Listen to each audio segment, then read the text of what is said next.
Comenzamos, ¿no? Comenzamos. Sí, señor. Bien. Entonces, bueno, con los problemas técnicos de las últimas semanas, para ver si para la semana que viene las cosas van mejores.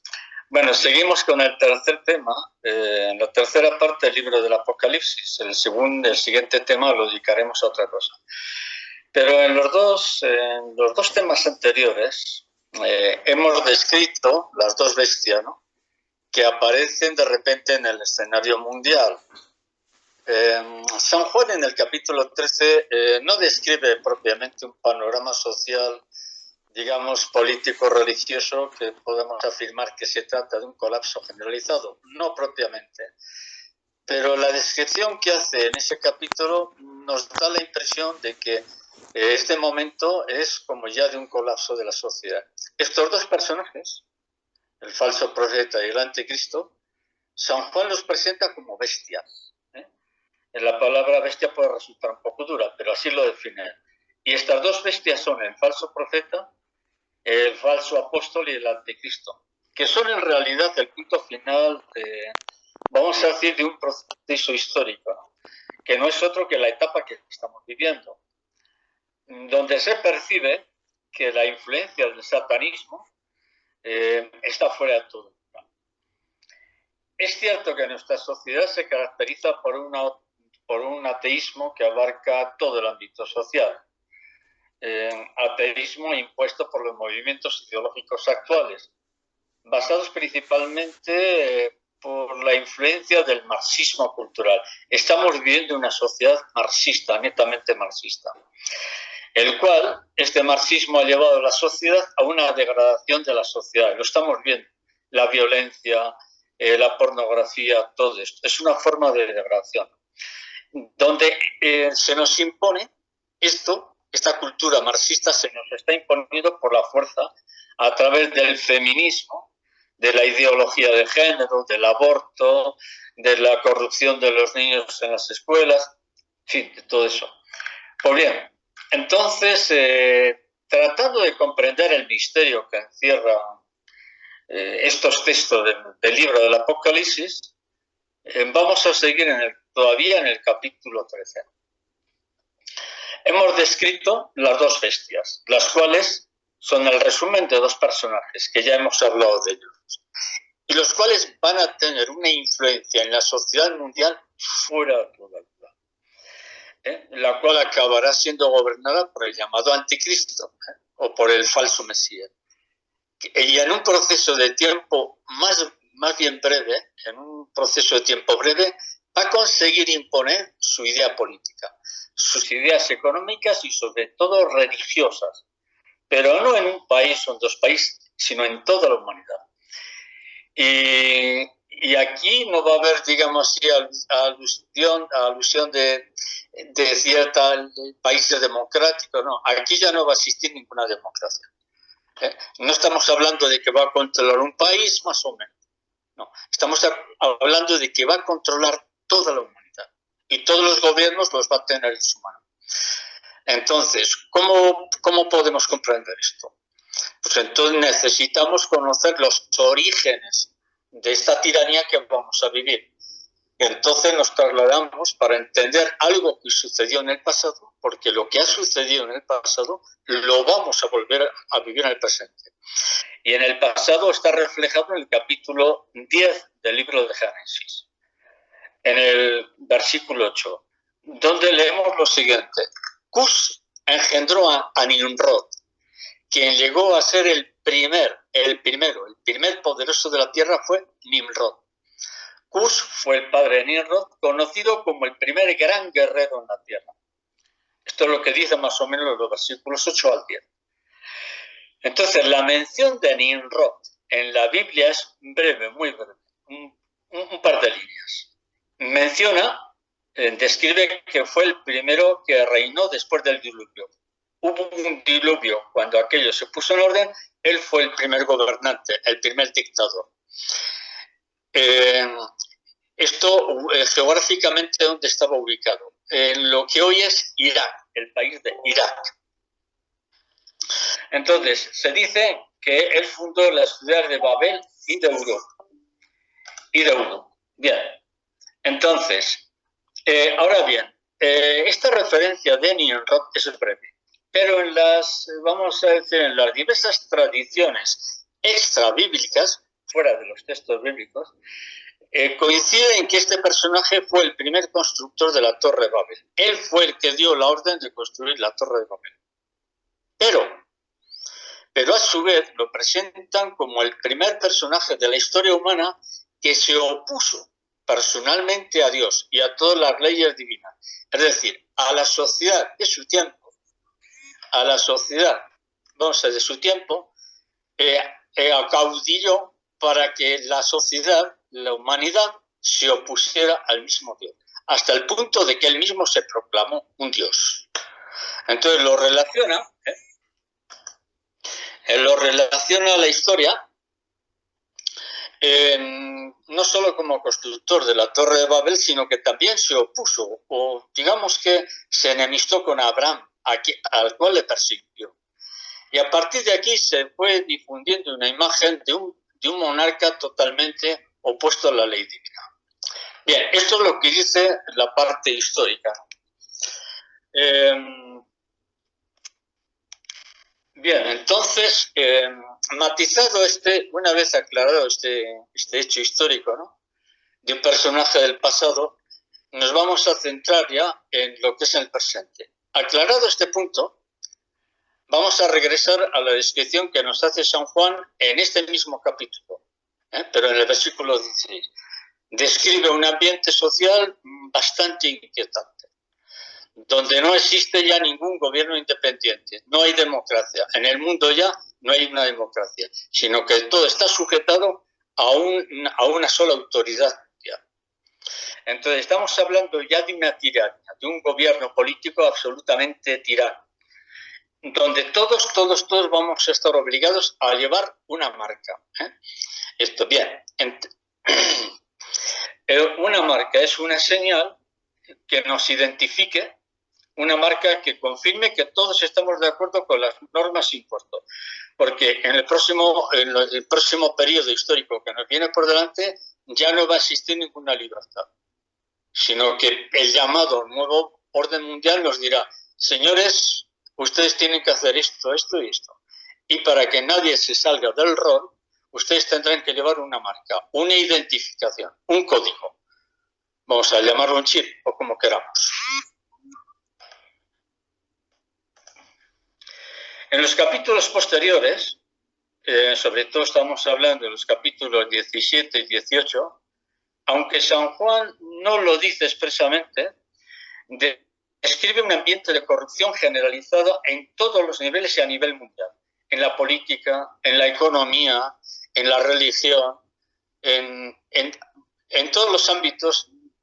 San Juan viene a describir una corrupción generalizada.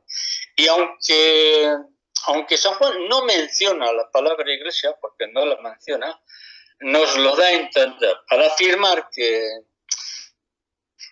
esa corrupción tiene como base la ciudad de Roma. Aquí ya localiza un lugar geográfico. Ya no habla del mundo, no habla de Europa o no habla de otro continente. Menciona a Roma, la ciudad de Roma. Y en Roma está el centro de la iglesia. Entonces ya San Juan describe un ambiente de degradación generalizada y dice que la ciudad de Roma se habrá prostituido, es decir, que estará corrompida. La palabra prostitución, en el lenguaje apocalíptico, en el lenguaje bíblico en general, prostituido significa corrompido. Esa persona se prostituyó, quiere decir que está corrompido. Y esa corrupción, ¿a qué se deberá decir? ¿Cuál es la razón por la cual esa ciudad de Roma, en este caso que es la Iglesia, y la sociedad en general, cuál es la razón? ¿Por qué la Iglesia habrá adoptado una actitud de corrupción total? Dice, porque habrá adoptado la forma de pensar del mundo. Es decir, el mundo piensa así y la Iglesia pensará igual, ¿no? Entonces, esto es lo que está sucediendo en estos momentos. Estamos viendo que la Iglesia piensa y actúa prácticamente como el mundo.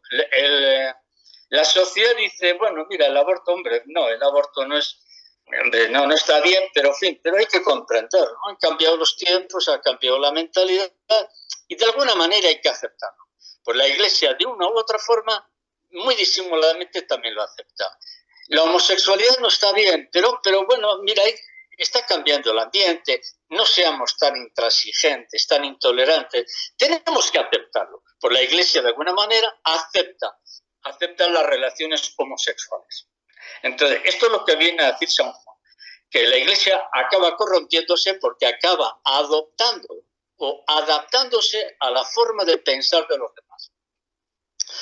Por lo tanto, si entramos en el contexto de lo que describe San Juan en los capítulos 17 y 18, todo parece indicar que esa Iglesia del futuro, es decir, la actual Iglesia, porque la Iglesia del futuro a la que se refiere San Juan es la Iglesia actual del siglo XXI. Entonces, para este momento la Iglesia ya está completamente corrompida y esa corrupción será en realidad la proyección de una sociedad degradada. Es decir, que la forma de pensar que ya tiene la Iglesia es una degradación que ya es generalizada. ¿Dónde? Pues en la sociedad, en los pueblos, en las ciudades, en las naciones. Ya la sociedad en general muestra un síntoma de degradación que todos estamos observando. Entonces, esto supone que esta misma corrupción que menciona San Juan se proyectará incluso en los fieles. Los mismos fieles, los que se dicen creyentes de la Iglesia, en realidad también ya están contaminados ideológicamente por la forma de pensar de los demás. No, oiga, mire, si es que ya, pero sí, el Evangelio sí, pero oiga, mire, los tiempos han cambiado, hay que adaptarse a la forma de pensar nueva. Aquello fue hace mucho tiempo, hace 2000 años, el tiempo ha cambiado y por lo tanto tenemos que aceptar cambios en la forma de comportamiento. Esto es lo que viene a expresar también San Juan, que hasta los mismos fieles seguirán los dictados y enseñanzas de un falso papa, de un falso apóstol. Y a su vez también se dejarán llevar por el carisma del anticristo. Es decir, San Juan describe una sociedad corrompida. Habla de una mujer prostituida que lleva vestuario de gran riqueza, pero que en realidad está todo corrompido. Entonces, a partir ya de aquí, de la descripción de una sociedad ya completamente corrompida, San Juan nos describe un ambiente social, digamos que un poco inquietante, donde la presión de los demás, la presión social impuesta por el anticristo, porque el anticristo, una vez que se descubre, que se ponga en el escenario mundial, dirá, señores, hay que hacer esto, hay que llevar esto. Entonces, esta presión social obligará a todos a llevar una señal, un código, una identificación, una marca, a la cual nadie va a poder escapar. Entonces, todos tendremos que llevar un código de identificación y todo apunta en la dirección de que será un dispositivo electrónico tipo microchip. Una inyección no lo creo, pero sí será un artilugio, un dispositivo electrónico microscópico, microchip, que será igual tomado a través de una pastilla, es un decir. Entonces, este microchip incorporado dentro del organismo, sin el cual no se va a poder hacer nada. Entonces San Juan dice lo siguiente: la bestia hacía que todos, pequeños, grandes, ricos, pobres, libres, esclavos, todos, sin excepción, ignorantes, delincuentes, libres, intelectuales, inteligentes, tontos, todos sin excepción, se les pondrá una marca en la mano derecha o en la frente. Aquí en la mano derecha o en la frente es un simbolismo. La frente es el pensamiento y la mano significa el trabajo, la forma de trabajar. Entonces, no debemos interpretar que la marca se les va a poner en la mano o en la frente, no, sino que esto es un simbolismo. Y sigue diciendo San Juan, ninguno que no tenga esta marca, este dispositivo, ninguno podrá comprar ni vender. Solo lo podrá hacer el que tenga la marca o el número de su nombre. Eso es lo que dice textualmente en el versículo 16 del capítulo 13. Entonces, aquí San Juan nos advierte que toda persona, sea libre, pobre, esclavo, como sean, se obligará a poner una marca. Entonces, claro, aquí podemos tener la tentación de pensar que este pasaje tiene, digamos, es un simbolismo. No, hombre, eso de la marca puede ser un símbolo. No. No es un símbolo, es una realidad. Es lo que ha pasado durante la pandemia. Prácticamente el 80 o el 90% de la humanidad se han tenido que poner una inyección. ¿Te guste o no? ¿Te la pones o no puedes hacer nada? Pero esto será mucho peor, porque aquí no escapará nadie. Entonces, aquella persona que se niegue a aceptarlo no tendrá ninguna posibilidad de conseguir alimentos. No podrá comprar, no podrá acceder al médico, tampoco podrá comprar medicinas, no recibirá el sueldo, no tendrá la pensión, nada, de nada, de nada.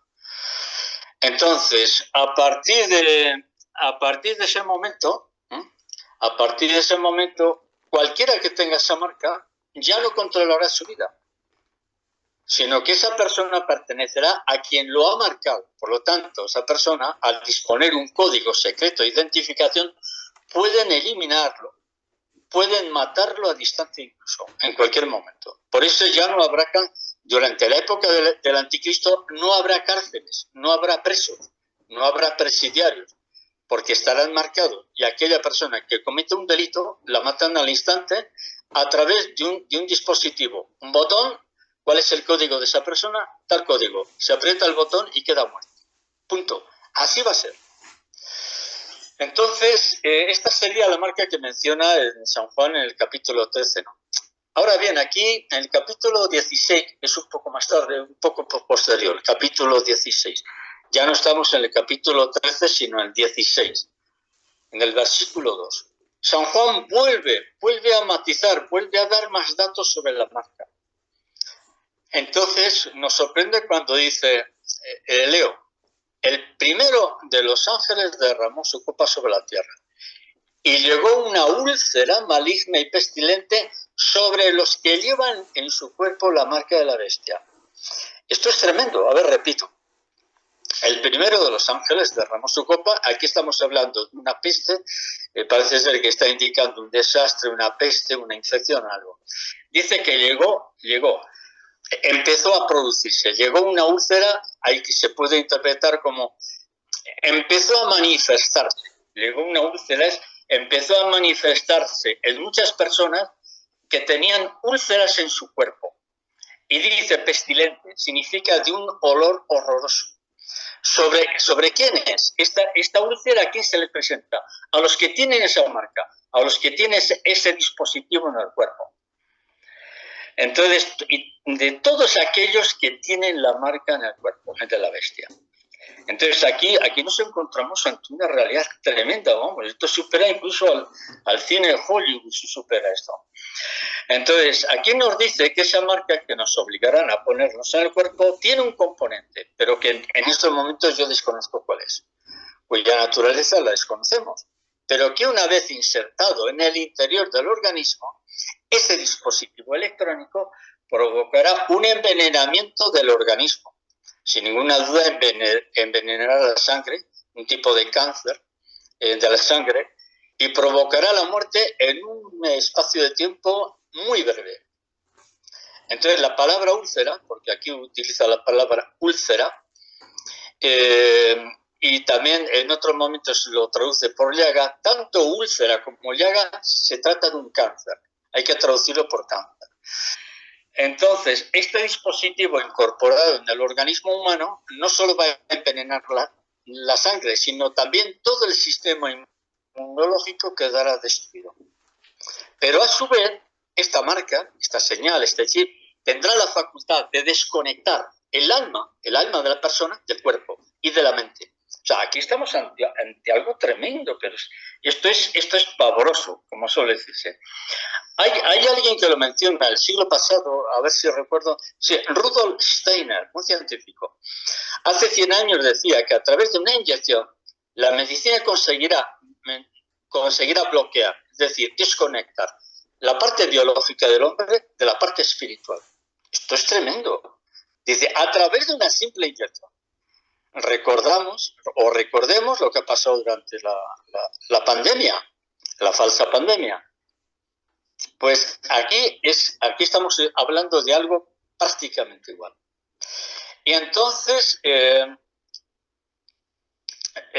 esta marca permitirá a la élite mundial, vamos a decirlo así, permitirá a la élite mundial eliminar a la mayor parte de la humanidad.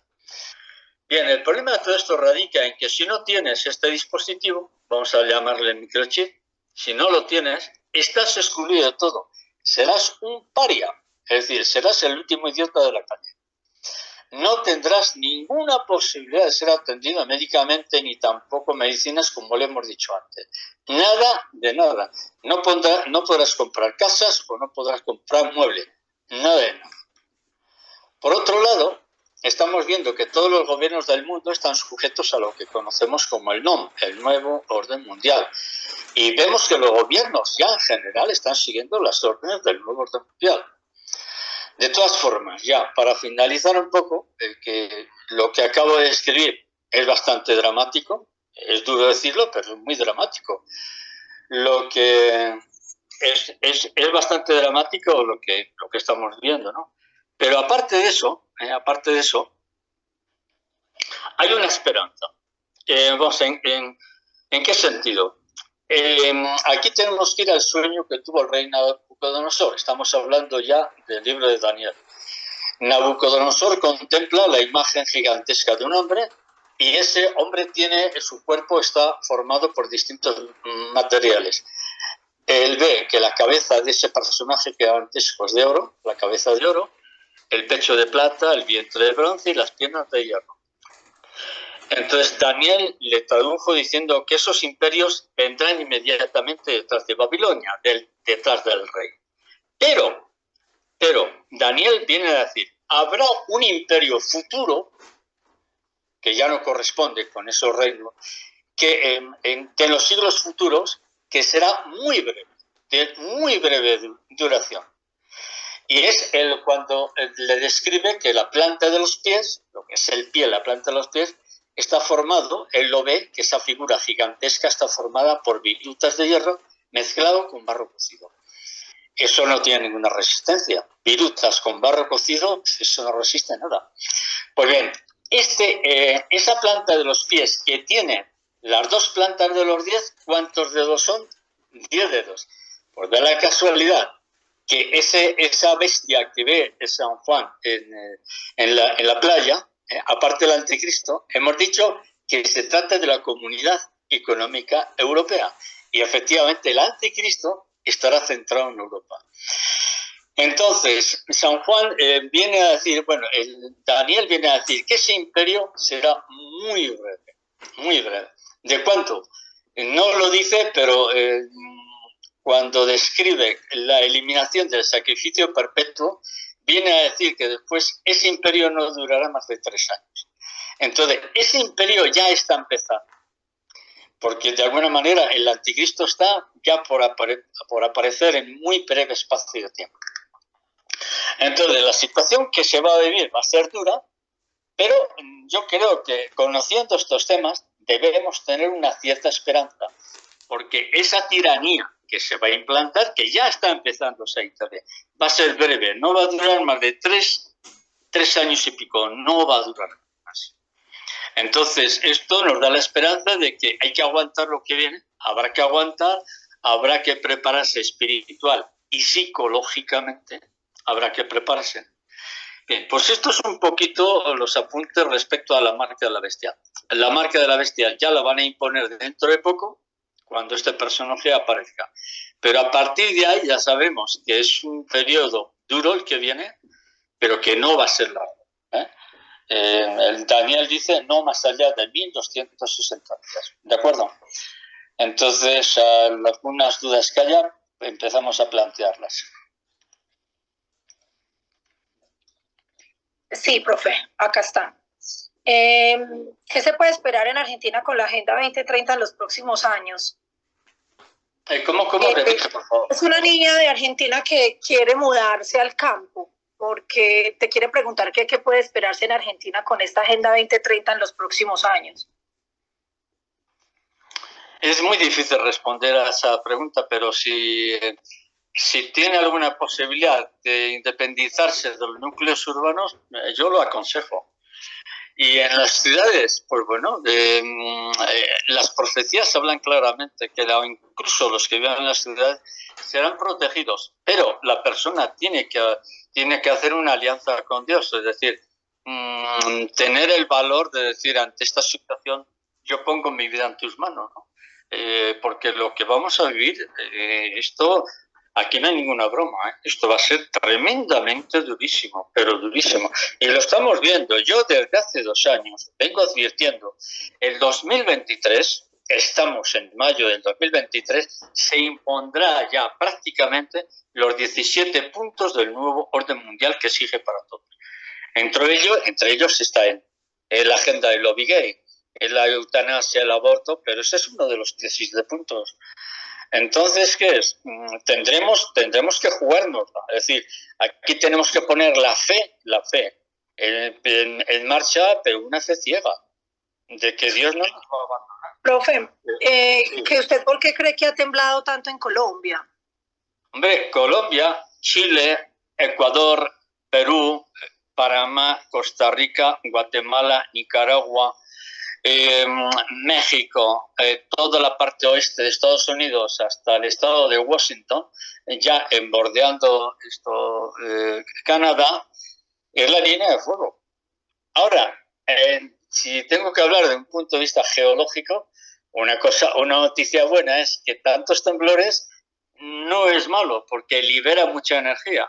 Pero si no temblara nada, se acumula energía y el día que tiembla la Tierra, te da un zapatazo que puede destruir ciudades enteras. Si tiembla, no es negativo del todo. Sí, se puede esperar un temblor fuerte, cierto, pero esos temblores bastante continuos es un signo de que se está moviendo todo, pero libera mucha energía. Ok, pregunta a una niña, ¿qué se puede esperar? Que si puedes hablar del expresidente Álvaro Uribe Vélez, que si también sigue órdenes de la élite mundial. Hombre, hoy no hay ninguno que escape a las órdenes de la élite mundial. Por ejemplo, ahora en Argentina, que tiene elecciones, está Javier Milei. Me cae bastante bien, porque es el único que tiene un programa. Supongamos que consigue ganar la presidencia en Argentina. Si le dejan hacer algo, va a hacer cosas muy interesantes. Sí le deja, porque la élite mundial está detrás. Entonces estamos en una situación que no hay, que nadie puede escapar. Uribe sigue teniendo mucho poder, mucho, pero de momento hay que esperar a ver qué puede pasar. ¿Usted cree que el gran terremoto será antes del aviso? No lo sé, sinceramente no lo sé. Pero yo aquí donde estoy, de vez en cuando se mueve la tierra y bueno, estoy aprendiendo a bailar algunos ritmos. Sí, se mueve mucho por allá. ¿Me entiendes, no? Sí. Lo de aprender a bailar es que bueno, pues el día que empiece a bailar la tierra habrá que tomárselo con calma. Profe, que es el obispo, espérame, el cardenal de... Se me perdió la pregunta. Un cardenal de España, espérame, se me perdió. ¿Te refieres al de Madrid? El cardenal Ignacio Munilla de España es católico. Ignacio Munilla es de lo poco serio, iba a decir otra palabra, es de lo poco serio que hay entre el obispado español. Es un hombre muy preparado, es de mi tierra, él es vasco. Yo nací en el País Vasco, pero bueno, no he vivido allí mucho tiempo. Sí, él ha sido perseguido, es un hombre que ha sufrido muchísimo, porque todos los sacerdotes de la zona vasca iban a muerte contra él, porque en estos momentos el cuerpo sacerdotal del País Vasco, el 85% son comunistas. Entonces, él es un hombre de muy sana doctrina, muy sano, muy buena persona. Sí, Munilla es de lo poco serio que hay, de lo poco decente que hay en el obispado español, de lo poquísimo. Puedo hablar de un 4 o 5% nomás. Qué bueno. Profesor, ¿qué tan cierto es la suplantación de Sor Lucía? Y si fue así, ¿qué pasó con la verdadera? La verdadera la hacen sufrir mucho, la hicieron la vida imposible. Determinados cardenales del Colegio Vaticano se presentan en Lisboa, o sea, se presentan en Portugal o en España, donde ella estaba, en la zona norte. La encerraron a la fuerza en un convento de clausura, prohibieron que hablara con nadie y la pobre mujer murió pronto. Los datos de su muerte están en mayo del año 1949, es decir, 4 años después de finalizar la Guerra Mundial. Ella muere en mayo del año 1949. El Vaticano prepara una actriz, prepara una monja más o menos de su estatura, la visten de religiosa y suplanta a la verdadera hermana Lucía. Y entonces Juan Pablo II no sabía que era la falsa, Pablo VI tampoco, porque en el viaje que hace Pablo VI a Fátima en 1967, el Pablo VI es falso y la hermana Lucía es falsa. ¿Y por qué se sabe? Por las fotos. Yo he estudiado las fotografías, yo me dediqué muchos años a la fotografía y por lo tanto de fotografía sé un poquito, sé un poco. Modestias aparte de fotos, sé un poco. Entonces, en internet se pueden, ponemos fotografías de Pablo VI. Son muy, muy, muy parecidos. El doble y el original, el Pablo VI original, tiene rasgos muy finos, la nariz, el rastro sus rasgos faciales son muy finos, pero los del doble son un poco más bruscos, más brutos, ¿no? Entonces, la falsa hermana Lucía muere en el año 2005. Entonces, sí, hubo tres, cuidado, hubo tres Lucía, la verdadera y dos. Una murió al poco tiempo y la sustituye a la otra en 1960, 60 y tanto la sustituye. Se ve clarísimo